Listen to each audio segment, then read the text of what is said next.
Hey y'all, it's your girl Millie Chun. Let's get into the morning, afternoon of the second week of the Diddy trial, and then we'll discuss later, maybe tomorrow. I'm a little busy today, so let's get into it. So Friday, when Dawn first made her testimony, I think over the weekend we saw headlines where Puffy wanted that thrown out. So the judge is like, on the same grounds the testimony that was objected to on Friday, does the government expect Miss Richard to say what she heard and saw? The AUSA said yes, and the judge said that that would be permissible. So she's going to go on and talk about what it is that she was talking about, and I'm guessing they're throwing that out. So then they talk about how Puffy had assaulted the chef, right? And they're trying to figure out, does this have anything to do with the racketeering? And the AUSA says this is relevant to the means and methods of the enterprise. The chef is identified as a victim of forced labor. Then they get back to talking about what Don was saying. Mr. Combs assaulted Miss Ventura right in front of her. These other alleged threats are nowhere near in close proximity to an alleged assault. So they're trying to make it different from what it is that it needs to be. So, child, they trying to figure out the Danny Kane and the Diddy Dirty Money eras and trying to figure out what all this goes into. Honey, they have brought in Harv Pierre. And Mr. Pierre telling her, where are you going to go? They're saying that Dawn took it as a threat, and the judge was like, let me think about it. Is it a threat? Then he comes back and says, we have an application from the press that emails be put in the record. I'm directing you to put them together and put them in the docket by Tuesday. After that, on a weekly basis. Child, the defense is still not together. Still fumbling and bumbling. So now they're talking to Dawn about what Puffy said about people could go missing and how she interpreted it, right? She said that people were going to be unalived. And she was with Diddy Dirty Money at that time. And then they asked her, what did you observe? And she talked about how he would kick and drag and punch Cassie in the mouth and what would prompt these violent acts. They said objection, overruled. She said when she would speak up for herself.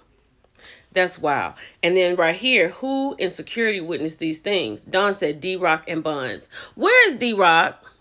Because D-Rock needs to be here, right? And Dawn went on to talk about how Cassie would get hit. You know, she would, her knees, her face, all over, and all of that. Then she talked about what happened at Diddy's house, right? He punched Cassie. She came into the bathroom crying, and you could see that she was upset. They said objection, sustained. What injuries did you observe? She said a swollen eye. Why'd you remain with Miss Ventura after the incident? She said she wanted her to feel supported. And what's this? The Central Park event. Child. So then they talk about another situation. They're asking Dawn who was there. Here's D-Rock again, Capricorn Clark, Harv Pierre. Who is Mr. Pierre? At Bad Boy answering to Sean Combs, did they do anything? None of us did anything. Then Dawn was like, when we drove back to LA, he slapped Cassie in the mouth and told her to shut you know what up. How did the passenger respond? She stayed silent the rest of the ride. And Dawn said right here, like she was having a revelation at this moment. If he would do that to someone that he loved, what would he do to his employees? She said, so she approached him with softness.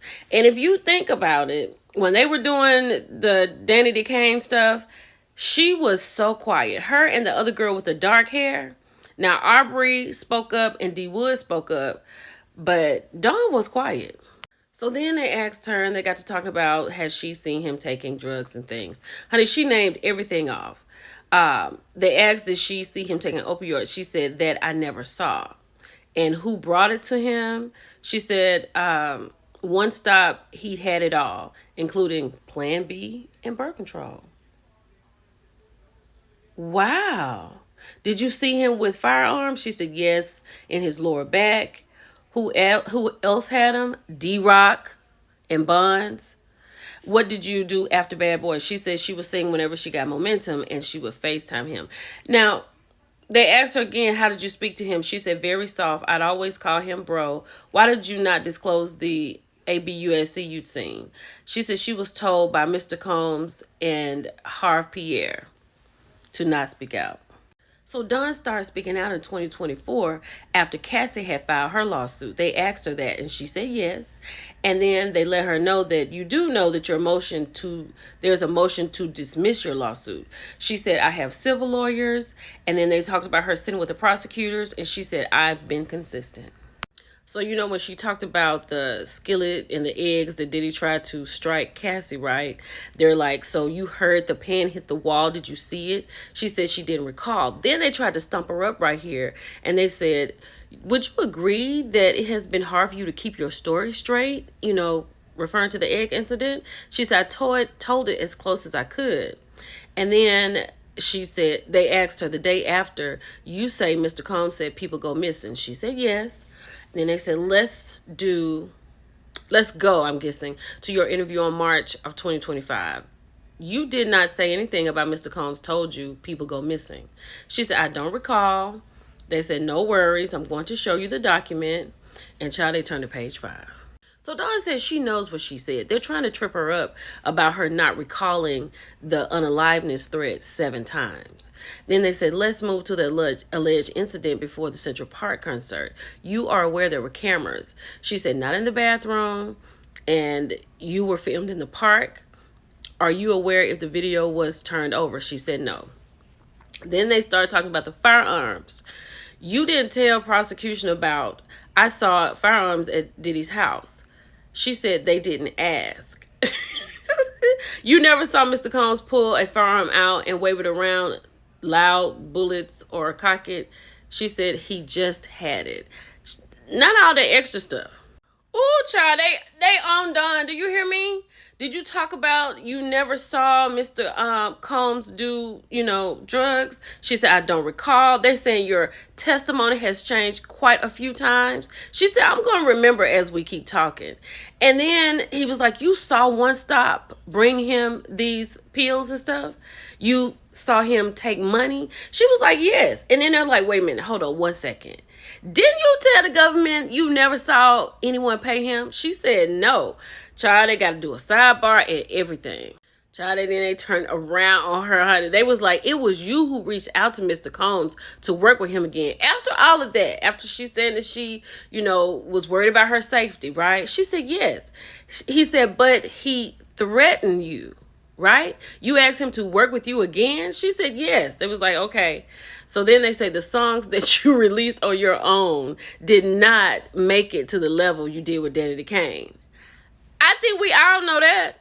So Dawn came back. You know what I'm saying? Yes. I reached out to him because I wanted to make more money because she wasn't making it on herself. Then when they had come back from the sidebar, they asked her about her civil lawsuit. She said that she filed a civil lawsuit because she worked for Combs. She had no sleep in the conditions, and then they cut her off. Somebody has finally brought up Lorianne's name. Why'd you reach out to Mr. Combs? She said one of the judges on Making the Band, Lorianne Gibson, I wanted to reach out. I don't know if he got all that typed in, what it needs to be. And they said objections, abstain. How often would you hear from Mr. Combs after you left Diddy Dirty Money? She said sporadically. Why did you reach out to help Kalina Harper? No further questions. So they asked her, may we have a brief conference at the bench? They had another sidebar. Charlie, they got it done right here. They was like, you sued for money, right? Dawn said, I wanted justice, but it's for money. She said yes. They said no further questions. Charlie, and they had to go take a break. So they brought in Kerry Morgan. Where do you live? LA. Who is this? She identified it as Cassie. What was your relationship? We were best friends. Her boyfriend assaulted me. So they asked Kerry, what is she doing here? She said, I got subpoenaed. So she said she lived with Cassie in Manhattan. And they asked, did Cassie drink, do drugs? She said, not much and none. And what was she doing? She was modeling. And then she recorded Me and You. And she learned in 2007 that Cassie and Diddy were dating. And then they asked, did you travel with them? She said, yes, Ibiza, Miami. And what kind of drugs did Mr. Combs provide? Molly, ecstasy, all of this. And they said, which did Mr. Combs take? She said he took all of them. So before they went to lunch, this is what happened. They asked Kerry, had Diddy assaulted her? She said yes. He hit her on her right ear, behind her right ear, with a wooden coat hanger. When they asked why, she said because he wanted to know who Cassie was cheating on him with. right? Did you tell anybody? Ryan, that was Puffy's assistant. Did he do anything? She said nothing. I'm going to talk to y'all later.